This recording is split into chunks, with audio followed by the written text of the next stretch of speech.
가피플 말씀 테마. 더 친밀한 부부가 되려면. 부부 사이에 갈등이 있는 것은 당연하다. 이를 극복하지 못하면 위기와 불화로 번지나 잘 다루면 이전보다 더 친밀한 부부가 된다.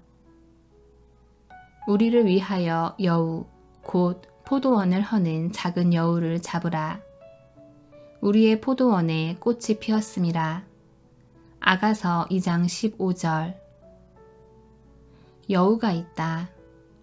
포도원을 허는 작은 여우다. 아가서에 나오는 작은 여우는 길을 가다가 우연히 포도원을 발견한 것이 아니다. 꽃의 향기를 맡고 왔다. 무화과 나무에는 푸른 열매가 익었고 포도나무는 꽃을 피워 향기를 토하는구나. 나의 사랑, 나의 어여쁜 자야, 일어나서 함께 가자. 아가서 2장 13절. 포도나무에 꽃이 피었다. 향기가 진동했다. 향기를 토한다고 번역할 정도다. 그 향기를 맡고 작은 여우가 왔다. 만약 꽃이 피지 않았다면 향기도 나지 않고 여우도 오지 않았을 것이다. 꽃이 피었기 때문에 여우가 왔다. 꽃이 피면 당연히 향기가 난다. 여우가 찾아오는 것이 싫다고 꽃의 향기를 막지 못한다. 여우가 오는 것도 막지 못한다. 여우는 온다. 그러나 포도원을 헐지 않게 지킬 수는 있다.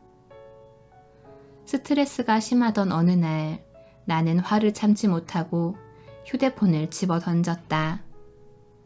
거실 벽에 부딪힌 전화기가 큰 소리를 내며 박살났다. 가족을 향해 던진 것은 아니었다. 가족에게 화가 난 것도 아니었다. 다만 내가 스트레스를 조절하지 못했다. 큰아들이 깜짝 놀라서 방에서 나왔다. 막내 아들도 뒤따라 나왔다. 잠시 주춤하던 큰아들이 내게 말했다. 아빠, 휴대폰을 바꿀 때가 지났어요. 이제 바꾸세요. 그리고 얼른 흩어진 부품을 모으면서 중얼거렸다. 아, 전화기에는 이런 부품이 들어있구나. 참 궁금했는데.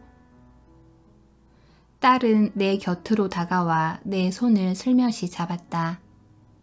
아이들은 상황을 잘 모르면서도 나를 위로하려고 노력했다. 아내는 그날 가족의 시간을 제안했다. 나는 내 행동을 사과했다. 그리고 내 스트레스에 대해 나누었다. 당신에게는 재정에 대한 압박이 있었다. 국제사역의 리더로서 해외 방문 일정이 많았는데 항공비 마련이 매번 부담이 되었다. 사역에 필요한 재정을 모금하는 일과 부족한 가정 재정에 대한 압박으로 내 마음을 다스리기가 힘들었다. 그러다 보니 돈에 관계된 조그마한 일에도 민감했다.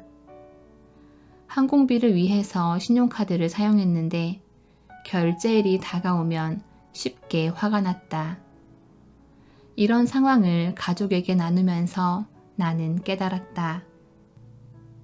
내가 맡은 사역이 잘 되기 때문에 그만큼 재정 압박도 커졌다.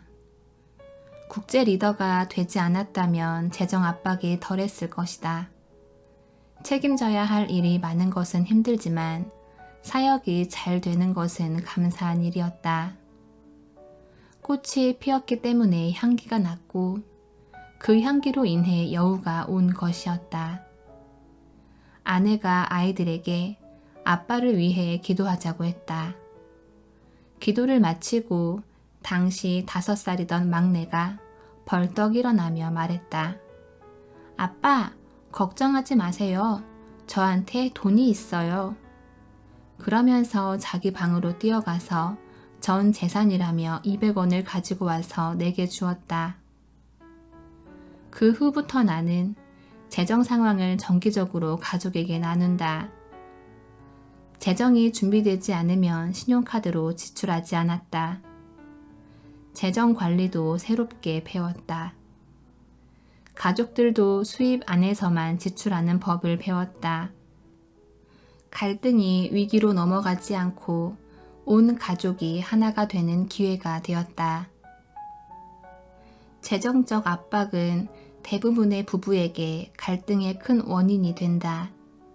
특히 지출을 줄여야 할 때는 그동안의 소비 습관 때문에 갈등이 심해진다. 은행 대출금이나 소득 감소로 재정적인 압박을 받는 가정이 갈수록 많아지고 있다. 가족들이 재정 상황을 아예 모르거나 배우자 간에 서로 다르게 알고 있다면 언젠가 갈등이 위기로 폭발한다. 돈 문제로 자주 싸우고 있다면 부부 회의 시간에 반드시 재정 상황에 대해 있는 그대로 나누라. 그 외에도 배우자의 스트레스가 무엇인지 알아야 한다. 혼자 걱정하지 않고 대화하는 것만으로도 스트레스가 줄어든다. 곰이나 사자가 되기 전에 작은 여우를 잡자. 작은 여우는 계속 온다. 올해의 여우를 잡아도 내년에는 또 다른 여우가 온다. 내년에도 포도 농사를 하기 때문이다. 해마다 새로운 여우들이 계속 찾아올 때 포도원 주인은 오히려 자랑스러워해야 한다. 농사를 잘했다는 증거이기 때문이다. 부부간에도 갈등은 계속된다. 서로 사랑하면서 함께 살기 때문이다. 서로 다른 점을 잘못 해석하여 관심이 없다거나 사랑하지 않는다고 판단하면 안 된다. 갈등이 아예 없는 것이 심각한 일이다. 서로에게 관심이 없어졌다는 뜻이다. 아이들이 아프고 난 후에 키가 크는 것처럼 크고 작은 갈등은 부부를 건강하게 한다. 방치하면 위기가 되고 심각한 불화로 이어질 수 있지만 서로 이해하는 기회로 삼고 극복하면 더 친밀한 부부가 된다. 홍장빈, 박현숙의 끝까지 잘 사는 부부 중에서 가피풀 말씀 테마 더 친밀한 부부가 되려면